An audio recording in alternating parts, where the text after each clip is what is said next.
Hey, y'all, it's me again. I'm back, kind of an insomniac, slightly. So, I don't know. I just felt like coming on here and making another video, talking directly to you guys, straight, so you can see me. No fancy production, none of that. I don't have all that. Like I do, but when I just feel like coming to you straight like this, I'll just come to you straight like this. And when I'm making like a nice glossy video, then I'll definitely put like you know graphics or whatever up there. Anyway, this video is kind of like talking about how I know that God is real. I know I just made a video about how I'm trying to really make some changes in my life that start mentally, that start in my head and start with my heart, and will lead to my actions, to changing things and people's and outcomes of the things that I'm doing in my life as a direct result of turning my life over to God. So that was the first video I just made. Now this video is talking about how I know that God is real. Besides that being one of the best songs that I love in life by India Ari, who I am such a tremendous fan of. If you couldn't already tell, I love India Ari. And for me, like one or two little things about how I know that God is real is because first off, God totally saved me when I was born. I was born in the Caribbean. I was born with 3 months left in my mother's pregnancy, basically. Um, Story goes, as I was born, like when I was born, she could hold me in the palm of her hand. I was that small. Could you imagine holding your newborn baby in the palm of your hand? That's really scary. Um, they didn't think I was gonna survive. They thought I was just gonna die. And when my family got word that they were coming to America and we were able to come, they a lot of people back home said, totally leave her. She's not gonna survive. She's not gonna make it in America. Like, take your rest of your kids and leave her here because she's just gonna die. And my mom was like, I'm not leaving my child here. Like, my child is coming with me. She's gonna come to America as tiny as she is, and she's gonna get taken care of. So we came to America, and I flew when I was a couple months old. Came here, and I totally got the best healthcare, got the best everything, was taken care of by doctors. Like the first year of my life, I was going to the doctor like 3, 4 times a week, basically. And I blossomed and became a healthy toddler. And so the story obviously has a great outcome because I'm still here. You know what I mean? But during that time, God totally took care of me when no one else thought to keep me. No one else was invested in me. My mom was, and God bless her for that. But like, she could have very well have listened to other people and said, you know what, this child, what is the chances that she's gonna make it? She's so tiny. She's born so premature. You know, there's another incident that happened when I was a little older. My family was put in a very serious situation where we were violated. We had a situation where people like broke into our home, and God saved my life then and protected me from the burglars. You know what I mean? And kept me alive as a child again to see another day again.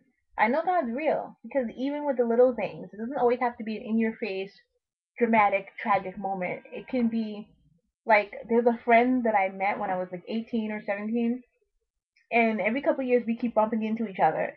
And lo and behold, I get a thing on Facebook on an alert the other night on my phone that it's from this girl who I haven't seen in years, and she's just one of those really happy, positive people that's always amazing. And she's like, "Oh my gosh, it's you! I can't believe it! I've been so sad that I lost your number. We lost contact." I'm like, God is real. God is taking people out of my life. God is putting people back into my life. I don't have an explanation for it. All I know is that it's God's work. It's God's work for me to take this space right now that I need for myself. It's God's work in my life for the things that have been public knowledge now, and the things that have come to light, for them to come to light right now. It's God's work for me to have the courage to leave a very comfortable job and go ahead and start doing things that I love to do, that I'm fulfilled by, such as going to school and writing and looking to do other things creatively that I really love and that speak about me from the heart.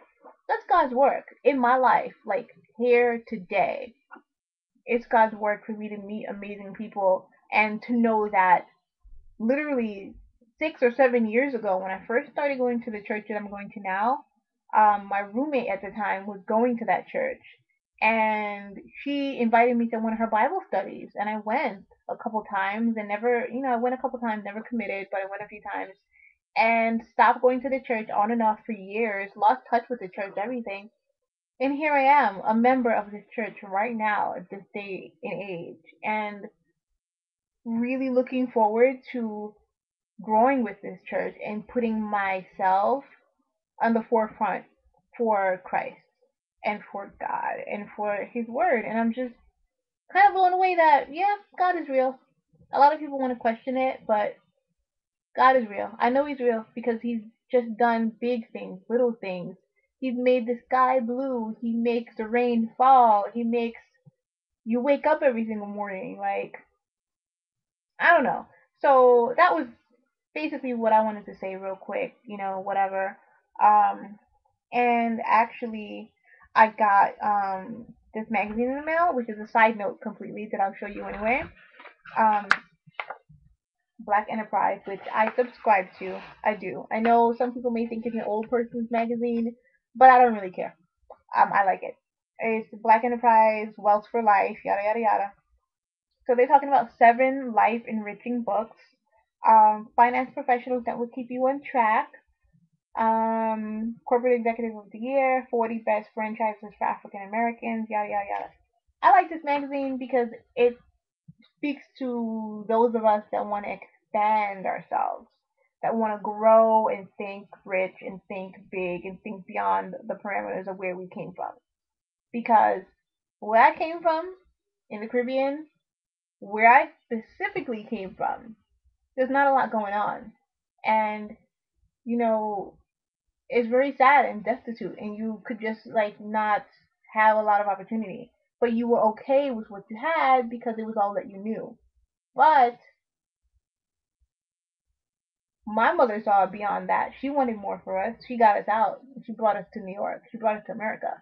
And we were able to then live a dream that she wanted to live because we came here. So, I don't know. I just think sometimes, like, you gotta ask for what you want. You have to claim it. You gotta put it out there. You gotta believe in something bigger than yourself. And yeah, you'll definitely get it. I know you will because I've seen it happen for myself with little things, with big things, things that don't even really matter, things that are in between, of importance, and value. So I don't know. I'm just feeling strong, and I'm very grateful for the people in my life that are helping me to feel strong again.